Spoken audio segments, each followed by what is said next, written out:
last but not least, I'm excited to introduce the final paper, Rent Burden, Impacts and Coping Strategies. The presenter is going to be Giovanna Rosen. So Giovanna, welcome back to Price, at least virtually. Giovanna was a former colleague. She was my understanding research professor or teaching professor at Price for a couple of years. And now she's an incoming assistant professor of public policy at Rutgers University-Camden. Okay. So Giovanna, floor is yours, please. We have 15 minutes. Okay, thank you so much, Jorge. It's so good to see so many of you, or at least a black box with your name on it. I think most of you know me. My name is Giovanna Rosen. I'm an assistant professor of public policy at Rutgers. And as many of you know, previously at Price, today I'm going to be presenting research that our team is really excited about on behalf of our research team at the Price Center for Social Innovation. And this includes Sean Engst, who's a Ph.D. candidate, Soledad De Gregorio, a postdoc, and Gary Painter, of course. But before I get started, I just want to thank the Lusk Center for funding various parts of this research, including our inductive initial focus groups that really inspired this survey project and our planned next steps in this research around rent gaps. And your support really made this work possible. And so I just really want to thank you. I also want to acknowledge that we received funding from the Haynes Foundation for the survey research, as well as support from the Price Center, of course.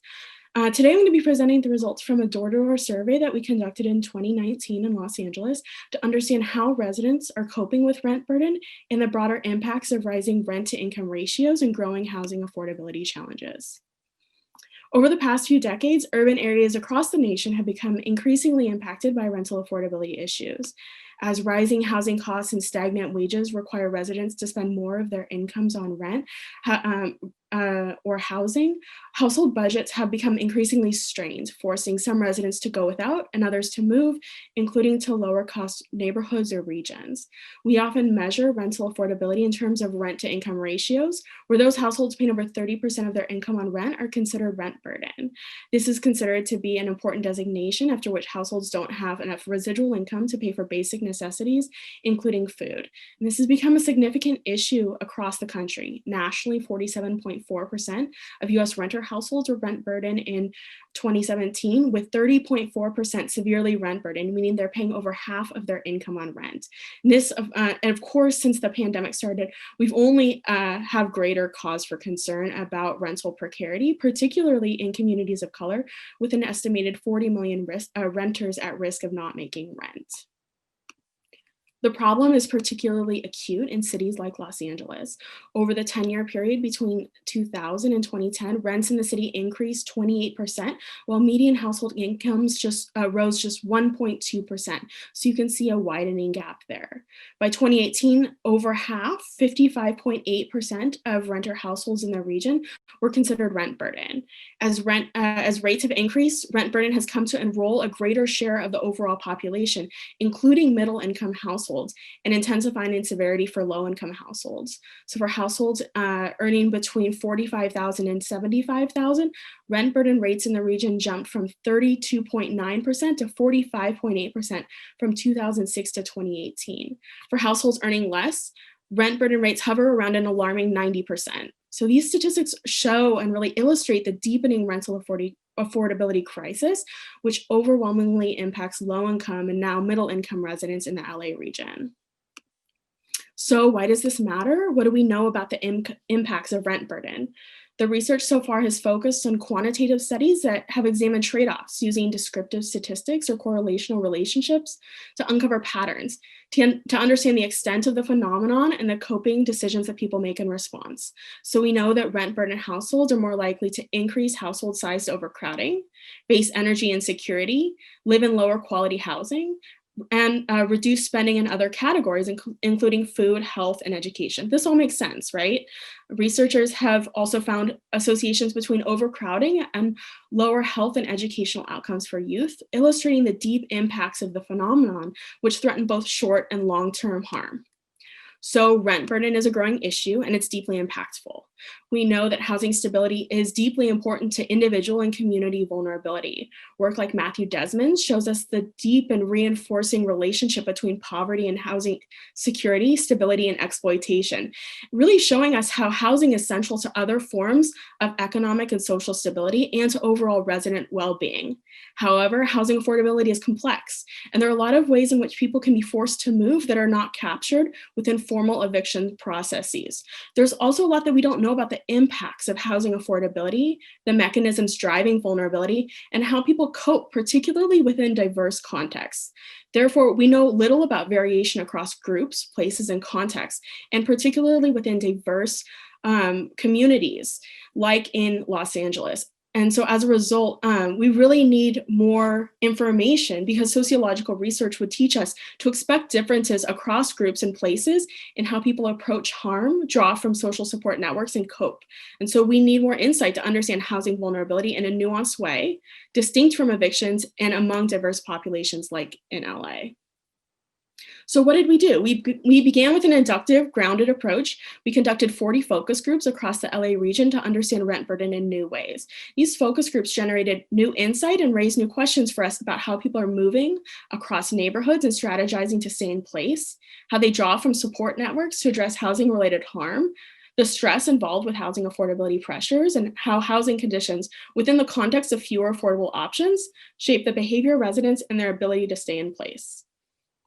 These findings overall really motivated us to pursue a survey to understand these issues at a population level. The focus groups also underscored our need to conduct a door-to-door approach in order to access harder to reach populations, including immigrant respondents unlikely to respond in an era of growing fear of institutions, particularly ICE and Border Patrol. And here I'm presenting the first set of results from our survey, which is a descriptive study focused on the broader impacts of rental affordability on households. So we surveyed from these two neighborhoods, which are the two Los Angeles Promise Zones. Both are very diverse neighborhoods with high rent burden rates. However, LAPZ in central Los Angeles has faced rental market pressures for longer than Slate Z. LAPZ has more renters and more immigrant residents, while Slate Z has more homeowners and large African Americans and Latinx populations in particular. We chose these areas because they provide an important cross-section of the city, but also because they provide us with institutional partners actively working to address housing instability, which really motivated this research from the very beginning. We employed a geographically stratified random sample, randomly selecting census block groups, and then randomly selecting addresses within those. This gave us the density necessary to make a door-to-door survey feasible. We surveyed from January to October of last year, and this became really important because it gives us a really important baseline of rental market conditions and experiences just prior to the pandemic and its economic and housing impacts. The survey took roughly 15 minutes, and we gave respondents a $20 gift card for their participation. We surveyed in Spanish and English, but due to practical constraints, we weren't able to survey in other languages, which did limit responses from non-English or Spanish-speaking residents. We attempted to reach 11,262 addresses, attempting each at least twice. So this was a major effort done by a team of over 50 people. Initial calculations estimate that surveyors were able to reach about 76% of doors, and surveyors spoke to someone at that address for 49% of the total addresses. For about 43% of the total addresses, we were able to reach an eligible adult. So meaning someone who lived at the residence, who could complete the survey in either English or Spanish, who were renters, and who had sufficient knowledge of household finances to complete the survey. We estimate the response rate at about 16.3%, though this is probably an underestimate since many people we spoke with were homeowners, particularly in South LA, but we can't identify this unless they specifically told us, no, I can't complete the survey because I'm a homeowner. So in total, we completed 794 surveys. The survey focused on these key sections, which are on the slide, which again were informed by the focus groups. And as I said before, this presentation reviews the first findings from this research, focused on understanding the coping strategies that residents undertake in their financial stress, which speaks to the current literature. We have a lot of plans for research to address these additional topics, but right now I really have to just narrow and focus.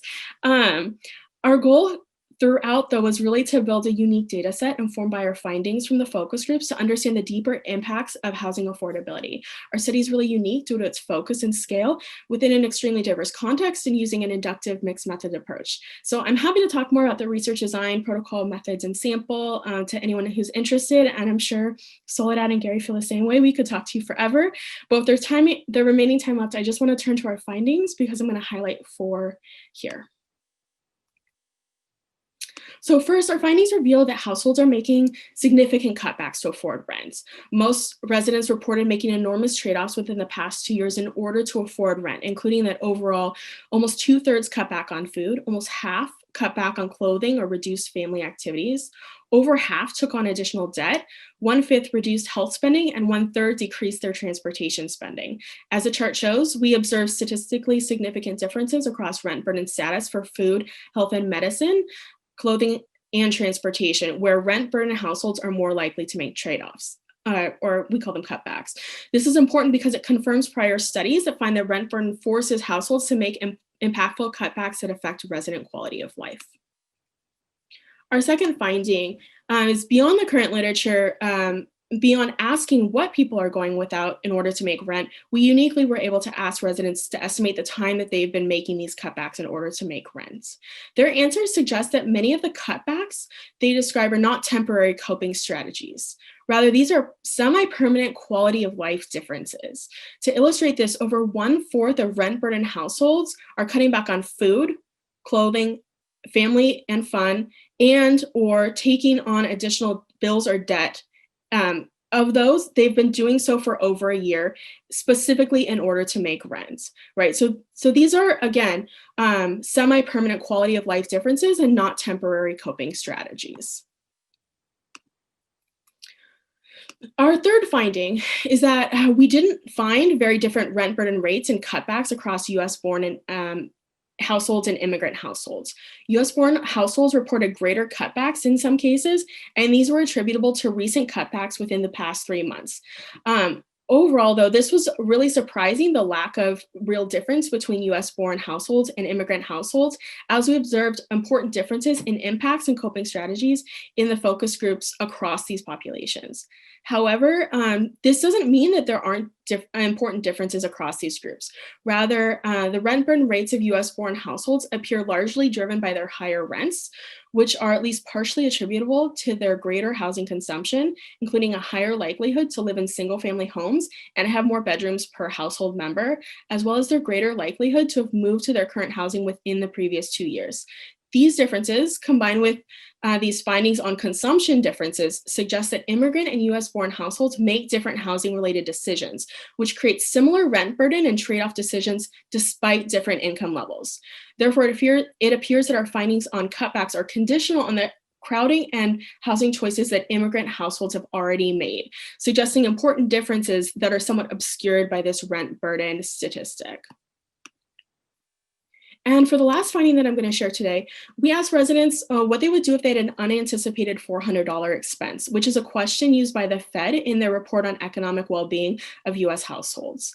Respondents could select multiple options, which is why these numbers don't total to 100%. 20.6% of residents reported that they would be unable to pay for the expense. 40% reported that they would need to take on additional debt, and 27% would need to use multiple sources to pay, to kind of stitch different sources together in order to make that $400. Ability to pay and likelihood of using family support was statistically significant across rent burden and non-rent burden households, which suggests important differences across rent burden status in terms of individuals' ability to draw from their own resources and networks. So this is really important and suggests important differences that we really want to continue to explore, thinking about how people use support and differences in support networks across these different groups. So I just want to zoom out for a second and think a little bit about some broader takeaways from our initial findings. It's really important to remember that we surveyed right before the pandemic started. This really underscores that even though we're having some very important conversations about the conditions that people are facing as a result of the pandemic, including how to stop an impending evictions crisis, the foundation that the pandemic entered into was already incredibly shaky, with renters already experiencing enormous precarity. Therefore, conversations cannot focus on only stabilizing households to return this to the status quo, but rather we have deep, long-standing fundamental issues with our rental market, and we have to address them as market-wide flaws. So, and beyond that, I just want to say that what I've highlighted here in this story is that housing challenges, the housing challenges that renters face, it's not just about housing instability or displacement, but it's also about the trade-offs that households make to stay stable and the implications of those trade-offs. If we want to understand issues of housing instability, we have to look more broadly than at whether or not people move or whether or not they're forced to move. We must also understand the circumstances facing those people who work to stay, pay more in rent, and face important impacts that shape their quality of life and future opportunities. So what are the next steps for this project? One major goal that I'm sure Jorge and Richard are familiar with is to match each address with an estimated rental market price to be able to trace the rent gaps or the difference between the market rents that landlords could otherwise get for a unit and the real rents that people are paying. Rent gaps are a way to explore the impact of rent control policies, as Rebecca Diamond and her colleagues have done, and can also create insight into how Central and South Los Angeles have faced how they face really different rental pressures over the past decades and the impacts of these outcomes. We successfully scraped data from Zillow and were able to match Zillow rental estimates to about a quarter of our surveyed addresses. But the challenge with Zillow is that there was a lot of missing data at the unit level. And it's really important that we're able to match units of similar sizes. So we also hand scrape data from the real estate website Rent-A-Meter, which estimates rental prices based on previous units that have gone onto the rental market within a certain radius. And we're using these Zillow and Rent-A-Meter data to build out rent gaps at each address to be able to understand how different rental cost pressures predict a wide variety of outcomes, including resident stress, perceptions of neighborhood change, and resident outcomes. And so, as I said before, this is just the first work from a series of paper that we have planned to publish from this unique primary data set. We're in the process of putting up a working paper at this website, which is on the slide, through the Price Center. And it describes our sample methods and findings in more detail. And also feel free to reach out if you're interested in chatting or have ideas. Our future research will focus on understanding the role of support networks in coping with rent burden, household formation and composition, since we're able to trace effects beyond the household unit. We're also interested in studying how people are moving within and across neighborhoods and strategizing to stay in place. And of course, the rent gaps work that I talked about. So thank you so much. Thanks again to the Lusk Center, and I'm looking forward to any questions you may have. Thank you so much, Giovanna. We have time for only one question or a comment that someone wants to make. If there's no one, the only thing I want to mention, there's a question by Sieva, yes. Hi, Giovanna. I assume we've been talking about this work for several years now, and I love it, and I still love it. Thank you. One question I had is, I know you had done some initial focus groups and surveying I'm pretty sure in Imperial County and in the, in Palm Springs area and further. Mm-hmm. How does the current, obviously very different study areas, how does it compare with that now that you've done the LA one? Well, so we weren't able to do a survey across the Riverside County, it's Eastern Riverside County in the Coachella Valley. But we noticed a lot of differences across immigrant precarity, which really motivated us to study these in Los Angeles. So that part of the study has wrapped up. The focus groups, Sean is doing a lot of amazing work in using that for his dissertation, which will be a book one day. But really those questions rolled into informing the different sections in our survey. We wouldn't have been asking about how people were strategizing for support networks if we hadn't heard stories about how people were lending each other money and creating these, parallel infrastructures as a result of housing cost pressures. That answered your question. Thank you. Okay. So we're running out of time. My only comment, not question, comment is like, if one potential explanation for no differences between immigrants and natives might be that immigrants, I don't know if you're collecting data on remittances, but that would be a reason why immigrants are kind of like more willing to squeeze down in their consumption of rent in order to preserve or keep their remittances home. That is something that you may potentially explore. Okay, so great work, Giovanna, Soledad, Gary, and Sean.